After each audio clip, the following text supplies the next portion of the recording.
Were Sasuke and Naruto actually nerfed in their fight with Jigen? We're in need of a new Hokage. And I think I have just the guy in mind, but I know for a fact that you're not going to like what I have to say. I'm going to tell you guys exactly why we need to be more afraid of Boruto than we were of Jigen. I think our boys got into a little bit of trouble. What if the Kawaki we see in the future hasn't been taken over by Jigen, but instead he was taken over by Kashin motherfucking Koji. What? Faster than the ostrich, flyer than the pelican. Earth, wind, fire, man, that always been my element. So don't test me, they can lead you to your doom. Mr. Beat you 20 times and leave you battered and bruised. Yo guys, it's Jack OATz to go. Thank you for tuning in again. I know I've been gone for a while, that's why I'm dropping these kind of back to back. Stay tuned, because I'm going to keep you guys updated with the latest and greatest stuff going on in the anime/manga world, but mostly manga, because manga is important. Now, to get straight into it, like, subscribe, do all that good stuff. Follow me on Twitter, though. Follow me on Twitter. That's awesome. We do the awesome stuff. Cool. Alright, so, I mean, I know what everyone's thinking. Sasuke and Naruto versus Jigen. That's it.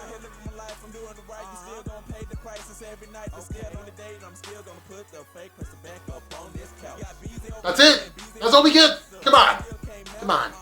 Alright, I'm with you. A little bit. I'm kind of with you. I mean, I felt like there was a lot left to be desired in that fight. We wanted to see Naruto and Sasuke, but mostly Naruto, really show out against Jigen, because he had no one to worry about. They were in a barren wasteland in a completely separate dimension. And not one-tailed beast bomb? Nothing? I mean, what? We didn't even combine our Susanoo and Kurama.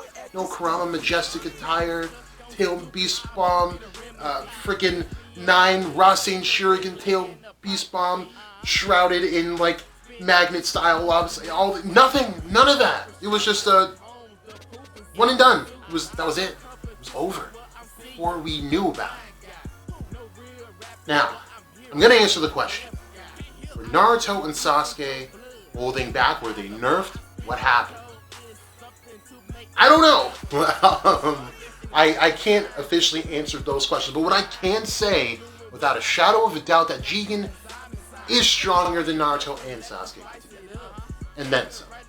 Now, I know there are people mad at this, because I've gotten into several debates since I've been away about this, about how strong Jigen actually is. Now, the thing is that, yes, we didn't see any of what I mentioned, those tailed beast bombs, Indra's arrow. I mean, we're not going to see that again, because that was a very specific thing, but, you know, we didn't see anything special from them in that entire fight, but there are several factors that went into this. Jigen can just absorb ninjutsu, so, I mean, who's to say, if you throw a tailed beast bomb at that guy, that he can't just absorb that and use it against you.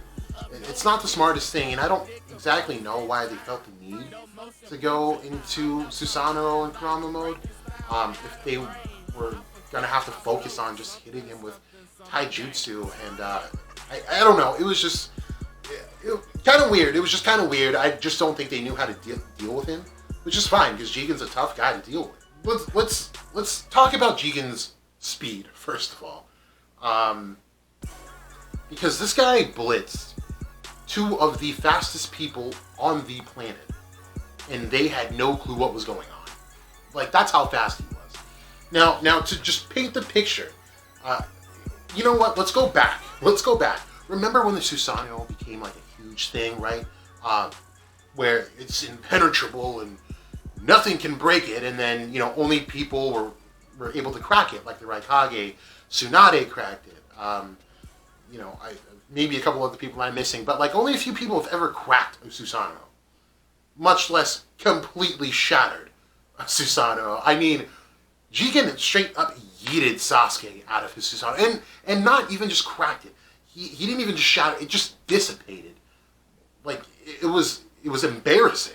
It was super embarrassing, because here it is, the pinnacle of defenses, and it was just it was just yeeted.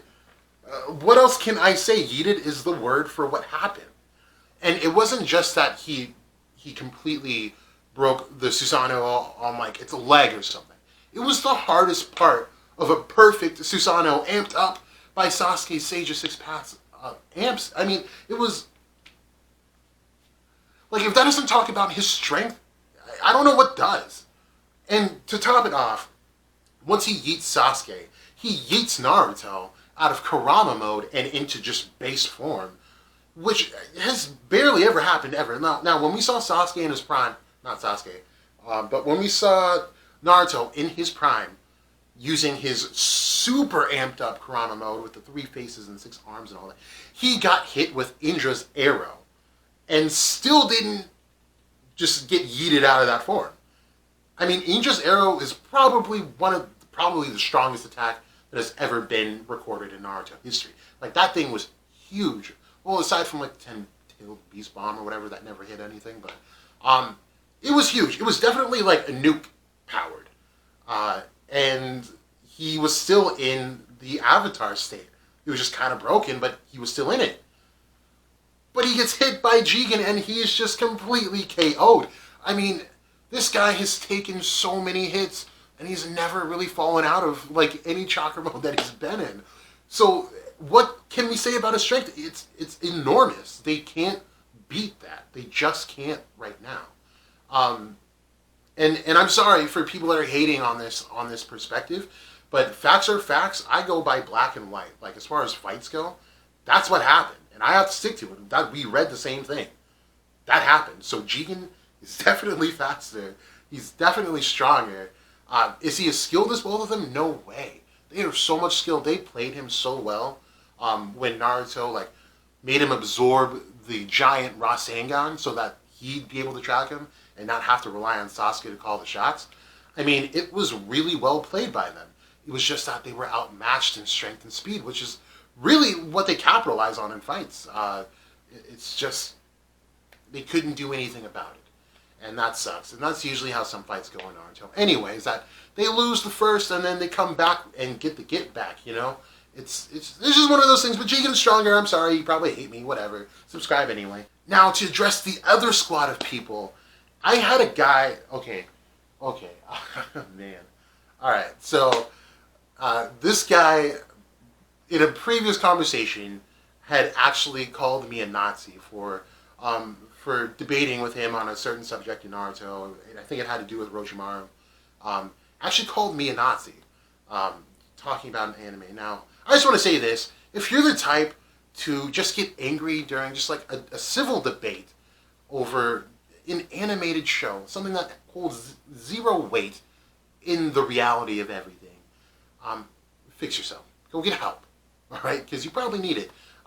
You know, I think that's what's really tearing up the anime community. Things that have been said about like certain anime, mostly Naruto actually, that people just refuse to get right. So, not saying I know everything, because of course there are some things that I might need clarification on, but still, not to get on a huge tangent, but yeah, there's a whole squad of people that actually say this. That wasn't Jigen, that was Ishiki. Like, okay, I see what you're saying, I see what you're getting at, but no, it's not. Okay, so let's recap on karma really quick. So karma is given to someone who has killed a god, or Otsutsuki. God, Otsutsuki. Same thing, almost. So that would imply that if you have karma, you kill the god. Now, there are exceptions to the rule. Kawaki being one of them. Jigen has somehow found a way to transfer or just replicate karma successfully. So we're probably going to get to the bottom of that and how he's able to do it and whatnot. We're starting to anyway, since they believe it could be connected to the Byakugo seal. Who knows? It could be, but it's just an exception. Of course, Kawaki didn't kill a god. Did Jigen? Maybe. It looks like he probably did. And who was it? It was probably Ishii. Now, we saw at the end of the fight when he trapped Naruto, that he kind of crumbled down. He started crying. He's like, I'm not good enough for Ishiki. And, he's kind of hearing in his head that Ishiki's just, like, talking crap. Like, you're not even a good vessel for Ishiki. Like, you should be ashamed of yourself. Okay. We also see this happen. Well, we don't see it, like, happen, but we do see that Momoshiki is living within Boruto. Now, Boruto's not Momoshiki, right? No, he's not. Like, when he develops his karma, he will take on the traits of Momoshiki, which they actually pretty much show when Jigen starts talking about, like, perfect chakra trees and stuff, and becoming perfect Otsutsukis. He's going to take on traits of Momoshiki because it's the power that he borrowed or has.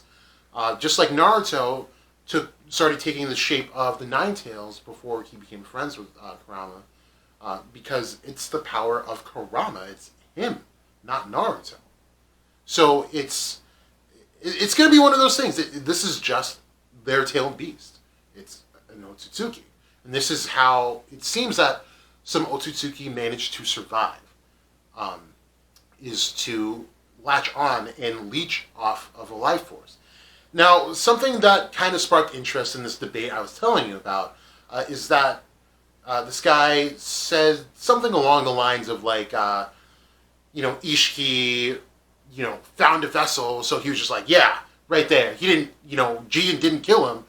And that's where I'm disagreeing, is because the Otsutsuki have never even alluded to the fact of needing a vessel for them, because they're already in a vessel, and that vessel's substantially stronger than any human on the planet. So it doesn't make any sense, and neither have they even tried. They've tried eliminating other people, all life on all planets.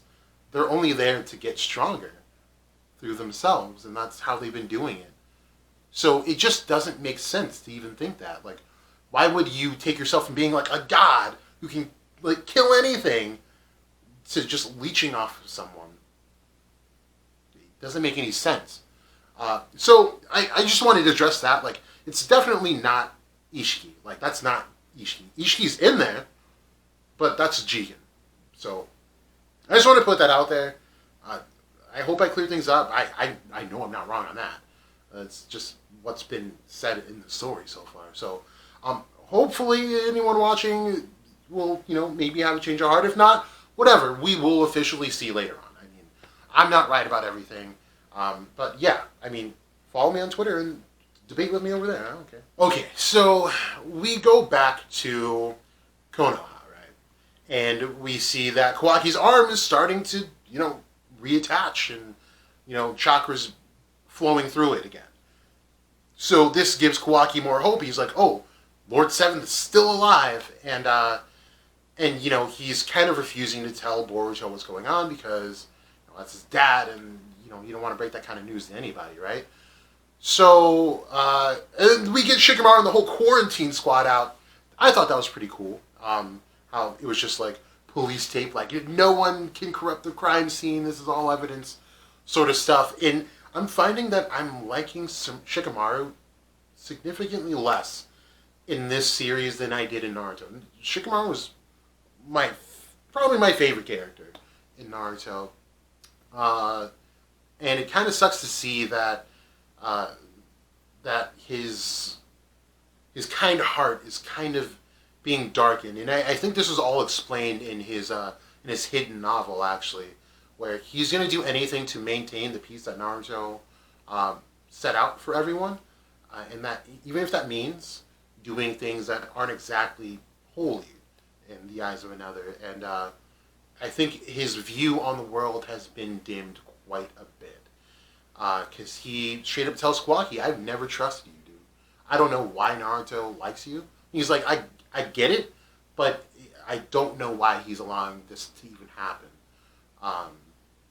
Because he's just kind of lost faith, it seems like, in humanity. He doesn't really trust anyone. And for those who didn't really hear about the hidden novel, this dude straight up almost killed all the Kage in the name of peace. not including Naruto, of course, but the Kage and their advisors. Like, almost killed them all simultaneously. So this guy is willing to do anything. And he's gotten pretty dark. So he quarantines the whole thing, and he puts Kawaki in a shadow possession jutsu. And Boruto and Sarada even showed up on the scene, and I believe Mitsuki was there at that time too. So, he starts interrogating him, and Kawaki's like, look, I don't know, dude. Like, Jigen appeared out of this crack in my hand, and Shikamaru gets that he's talking about the space-time teleportation jutsu and whatnot. We again see the prowess of Shikamaru just breaking down the situation. He was able to observe that, okay, space-time jutsu, that means they went off to another dimension probably. If that happened, then we definitely can't get him without Sasuke. And that means they're still fighting, but a fight with Lord Seventh shouldn't take that long, and they've been gone for quite some time, so either Naruto is dead, or he can't get back because Sasuke didn't show up. Now, assuming Sasuke did show up, they could both be dead, and it's just not really looking good. But he really did go over all the options that could possibly happen, and did an awesome job, for not even being there. So he lets them go, but he's like, you can't leave this zone, and blah, blah, blah. All right. So then Kawaki, this kid just straight up goes like, you know what? I'm kind of understanding the power of karma right now. And we see the shape of Ishiki, the shape that showed up just before Jigen popped out of that space-time ninjutsu. And he just pops out his own portal. He's like, all right, guys, let's go. And Shikamaru's like, hold up, son. Does a shadow paralysis jutsu. And what does Kawaki do? Just absorbs that shit. Like, we're just casually absorbing stuff now? I don't even know where to start with this. This just means Kawaki is leveled up substantially, like Sword. Because if he's able to just casually absorb ninjutsu, and we know Shikamaru is not exactly a slouch when it comes to, using the shadow possession jutsu. It had to have been strong, and he just absorbed it. Which means he can probably use that. Maybe not the shadow possession itself, but the chakra from it. Against, the new fight, Boro, which we will get into. But if Kawaki can do it, that means Boruto can do it. And they do make it a point to show that Kawaki's karma has grown so much because of the resonance with Boruto's karma. It seems that they're feeding off each other and growing exponentially by the day. And now they're at this new level of absorbing chakra. Have we seen Boruto do it? No. I'm sure we will with this fight coming up with Boro. I'm sure we're going to see leaps and bounds with this karma mark and get some answers that we've been looking for. Do I want to go into Boro now? Yeah, let's get into Boro now. So, Jigen was a threat. Yes, absolutely. He was a major, major threat. And he is the leader. But I think they really have to worry about Boro. Boro is a problem. And so is his partner Code, which they haven't shown, they've shown him maybe like twice, but that's his partner. It's Boro and Code. Their problems, because it was said is maybe 4 chapters ago, 5, that their mission specifically was to take out Naruto and Sasuke. I mean, that means you have to be strong, or at least equipped to take them out specifically, which means you still just have to be amazingly strong. So what is this guy capable of? I mean, I don't know. He's going to prove to be a massive, massive, massive problem, but I also think he's going to fall victim to fodderization via the karma mark on Boruto and Kawaki. I think we're going to see, this is the fight that we see, the huge development that Boruto and Kawaki makes with karma and how they can benefit by being around each other and also growing that karma mark together. I do believe Boro will fall victim of it, but we will see a crazy fight from that. I do think. Because no one can really help. Sasuke's freaking dead somewhere. Not dead, I know, but he is critically wounded. Sakura is probably going to be taking care of him since he decided to pop up by her. Naruto's down and out. They're trying to save him right now. Shikamaru just decided to not go. I don't know why he didn't just jump in. But even he wouldn't stand a chance against, someone like Boro. But it's not looking good. It's not looking good. But at least we got Mitsuki there to kind of add on. Because, man, that kid with his sage mode is going to be nuts. Let's talk about these perfect trees and the perfect Otsutsukis and the giant chocolate trees that they'll make. So Jigen is down and out for 2 days. Amato says that. And, Jigen just says, yeah, those two are going to make perfect Otsutskis. What does that freaking mean? Like, they're... I don't know. It's just raising so many questions. I don't think they're going to turn into Otsutskis, but they will definitely wield the power of them. And they'll probably wield it better. It's tough to say, guys. I don't have all the answers. Don't look at me like that. But look, it's looking really bad for the Ninja World because Jigen explains that they're going to have these 2 perfect chakra trees because of these 2 boys. And it's going to be enough to annihilate all life on the planet. So if Jigen's goal is to annihilate all life on the planet, why does he go on to say that Amato will still get his wish? And it alluded to that his wish was something about his daughter. If I had to guess, I think Delta, who's his daughter, is, let's say, like a carbon copy of his actual daughter. And Delta is just kind of like the Pet Cemetery version of who she was. And he just wants his daughter back. So I don't think Amato's actually like an evil guy. I think he's just kind of desperate to get to get someone he loved back. So, but how is Jigen able to promise that when they're living on a planet that Jigen intends to destroy completely? Like, it doesn't make any sense. So I think there's some splicing of words to do right there. I think he just meant, like, it has the potential to annihilate all life on the planet. And if so, what is he needed for? I still stick to the fact that he's fighting a much larger fight. There's something else out there that they need to fight against and dominate, or else the world is in danger anyway.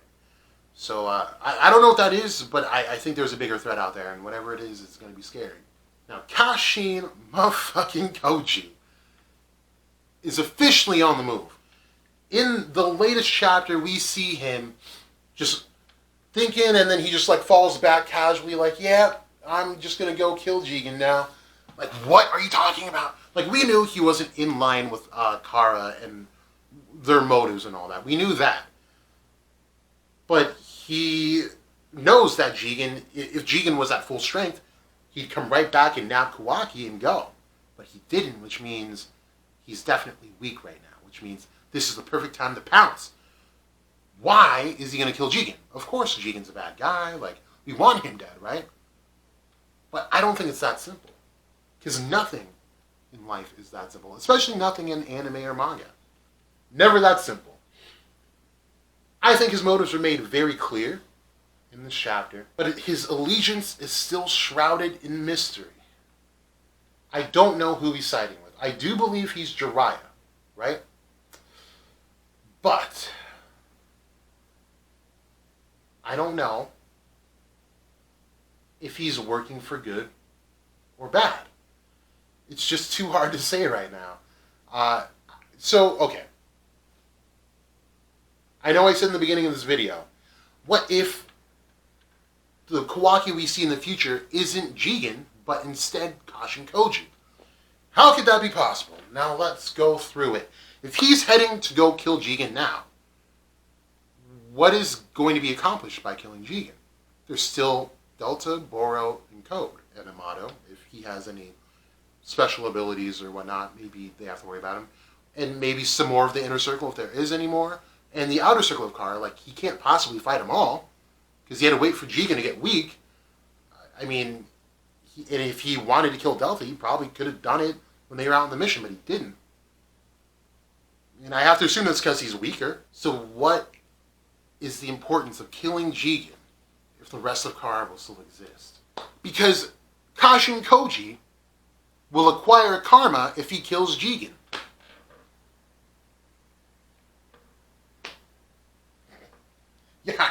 Yeah, right? I mean, think about it. If karma is transferred from killing a god, I mean, I can only assume that if you kill the person who killed the god, you'll probably get karma, maybe even a stronger version of karma, because that's just, Otsutsuki was there, then the person who killed him is there, and the person who killed them is there, which makes them bigger than that, and so it's like doubled, and just a freaking tamale sandwich. I don't know why I said tamale, come on. So anyway, I think he's out to kill Jigen because he wants karma. And he wants karma so he can get stronger and carry out his own agenda. What that agenda is, I still don't fucking know. I mean, maybe if it is him at the end, as Kawaki, then it's to destroy the ninja world. And why if he is Jiraiya, why Jiraiya would want that? I don't know. I mean, Jiraiya was screwed over by the ninja world. So, I mean, that could be a reason. Maybe he's just bitter. Who knows? I'm not here to do that, but I know that that's what Kashin Koji wants. He wants karma. And I think he'll get it. And I think it's going to throw everyone for a loop. I'm pretty sure that's what's going to happen. I don't really have much to really say other than that on that topic. But to move into the next topic, we are in need of a new Hokage, no matter how we look at this. Naruto's not going to be quite the same after this for a while. And there's going to be a very dangerous and imminent threat out there that they need to mobilize against ASAP. And they're going to need some. Now, that could be Shikamaru as, maybe as just as a stand-in. People have even said Sakura could come up, maybe. But I think they need Sakura on the front lines. They don't need someone that strong hanging back. They need her out there. So, yeah, Shikamaru is really good. He would be amazing as a Hokage. Like, he would be able to mobilize forces and utilize the best out of each person and put them in the best place they can possibly be in to make a counteroffensive, to defend, anything. He's the guy to do that. He's your strategist. However, I do have someone better in mind. And like I said in the beginning of this video, you are not going to like what I'm going to say. I know I've said some pretty risky things already, but you are definitely not going to like this. So, strap in. I'm going to wait. I'm going to give you 5 seconds, all right? All right? 5, 4, 3, 2, 1. The next Hokage is none other than Orochimaru. Yeah, I know. I know you don't like it. I know you don't like it. But hear me out. Hear me out. Or don't. I don't care. Turn it off. So, why do I think Orochimaru is going to be the next Hokage? Dude, this guy is strong as heck. And given that he's still been experimenting with, making clones to have perfect stage mode, I don't know how he would be able to create something stronger than himself. Right? Multiple times. I don't think he'd do that. I don't think that's in his best interest. I think it's safe to say that Orochimaru is a lot stronger than we last saw him as. And to just recap, Orochimaru toyed with Naruto in his four-tailed state. Toyed with him. And he was weak. He couldn't use his arms. And still just toyed with him. Had a bit of a tough time near the end, but totally fine. So if he's doing that in a severely weakened state, what is Orochimaru doing in Boruto Next Generations in a younger body, with more knowledge, more testing, and all that stuff? What is this guy capable of? And if not for the strength, he is the smartest person in that universe right now. And it may not be Shikamaru brand of smart, where he can think and mobilize in certain ways, but he has information.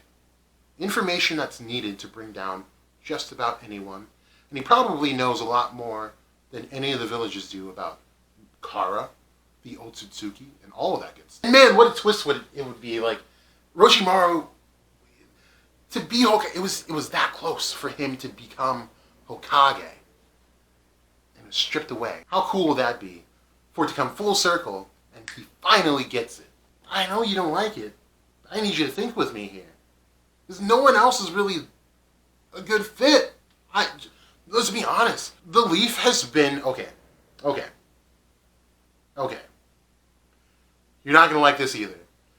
But the Leaf has been not run on, but the Leaf has been feared by other nations since its establishment. Because of the Hokages. The first, the strongest ninja to ever do the thing. Debatably. Had the seed. No one was about to do anything as long as he had the seed. As well as when he just took a stroll one day and just bodied the nine-tailed beast and put him on leashes. Like, no one's going to do anything with that guy. Second Hokage, okay, they weren't really, like, scared of him because, I mean, the Gold and Silver Forces just kind of went rogue and was like, yeah, you know what, he's on our way, let's go get him. Like, he was strong, but, like, he wasn't feared like the others were. Hiruzen, now, in Data Books, somehow ends up stronger than the first, but we never see that. But, you know, he was in the seat, and no one else. They were just like, you know what, we're going to lay low, and we're going to let you guys do you. We're not going to do anything stupid. We're going to sit here and mind our own business, And then we had Minato, who killed 1,000 shinobi in one go, in seconds. Never been done. Not in seconds, at least. So, no one's going to mess with that guy. The Tsuchikage, out of fear, was just like, you know what? I'm going to sign this treaty and just go away. And then when Minato died, they put the third back because the unrest that the Nine Tails going crazy caused could have invited other nations to come scramble and take over the Leaf. But they put the third back because everyone knows, all right, he's there, I'm not doing anything. It was more of a power move. Be like, you know what? Yes, we went through a hard time, but we still got this. And when he died, they had Tsunade. Now, Tsunade is a legendary Sannin. Just the name just is enough. But on top of that, she's a Senju. The Senjus we've seen in that seat have not, we don't want to mess with them. And nothing crazy happened outside of the pain thing. And she did the best she could. But we have Naruto. Like, no one's going to do anything. They actually got mad in the hidden novels. The Tsuchikage, she was saying how, like, it doesn't matter what we say. Like, we have to follow you because if we go against what you say and we try to fight you, like, you're just going to win. You're the strongest thing ever. So what's the point? And that kind of led to Shikamaru, like, okay, so now you don't trust us, let's just kill you in the name of peace. It was a whole thing about, they were going to go to war with other nations and stuff. They were on some stupid stuff. But anyway, that's just how the Leaf has been. So to put Orochimaru in the seat, another Sannin, who's just been revered the entire series in that seat, yeah, no one's messing with that. No one's messing with that. I'd like to see the dynamic, but I do think Orochimaru might at least come up in talks of becoming the next Hokage. Sorry you didn't like that bit, but it's been the whole thing with Boruto so far. So things have been really, really interesting and really heating up. Boruto has just been on fire for like the past, 36 freaking chapters. It's been insane. And I wish the anime reflected that. Kind of sucks. But you get what you get and you don't throw a fit. I'm throwing a fit, the anime sucks. Anyway, thank you guys for tuning in so much. Please like and subscribe. I know I have unpopular opinions, but, I'm kind of right sometimes. It's the fun in this stuff. But if you do want to have these conversations with me on a casual basis, please go follow me on Twitter. I'm there all the time. I get all the notifications. We like to have fun there, and then you get to put in say of what you want me to go over in the next video. Maybe some clarification or just brainstorming and whatnot. I'm up for it, you guys. Like I said in the last video, there will be other talking points like The Walking Dead and Supernatural. If you didn't see it before, Supernatural is life. But yeah, I hope you guys will just like whatever comes up on this channel. It won't always be anime, but it will always be interesting. So I hope you do watch it. It should be fun. Again, thank you for tuning in. This has been Jack Goats the Goat. You either know or you don't. I ain't feeling nothing cause I'm numbed out. feeling nothing cause I'm numbed out. Bounce, I ain't feeling nothing cause I'm numbed out. bounce, I ain't feeling nothing cause I'm numbed